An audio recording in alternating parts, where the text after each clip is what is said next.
for more, I'm now joined by Ege Seckin, a Turkey analyst at IHS Global Insight. Hello, thank you very much indeed for your time.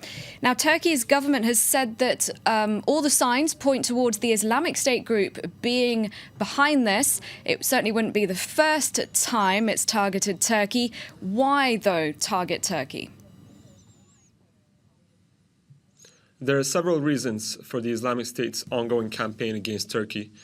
First of all, we have seen since early 2015 Turkey taking increasingly preventive and increasingly intensified measures along the Turkey-Syrian border, which is having an impact on the Islamic State smuggling operations across that area. Furthermore, we have seen very recently Turkey allow the anti-Islamic State coalition to use air bases inside Turkey to conduct operations against the group.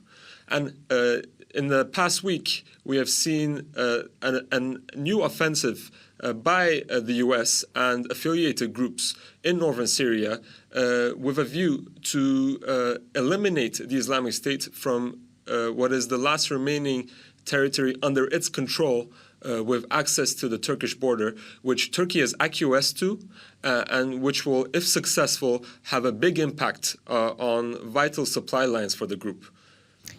Now, as well as attacks by the Islamic State group, Turkey has seen, of course, attacks by Kurdish militants. How have the authorities been handling what I suppose I could call it a double threat? It's very difficult for the security forces, and there's one simple reason for that. Both the Islamic State and the Kurdish militants conducting the attacks, they are organized in semi-autonomous, non-hierarchical cells, which are very difficult to prevent in terms of conducting such attacks. We have seen a lot of foiled attacks. A lot of militants, for example, being stopped on the Turkish-Syrian border trying to cross into Turkey, probably with the intention of conducting such attacks. But every once in a while, some slip through the cracks and we see these attacks. And the rate has indeed been increasing as both of these groups have shown continued resilience in retaining their capacity despite the security forces' efforts. So just how vulnerable would you say Turkey is right now?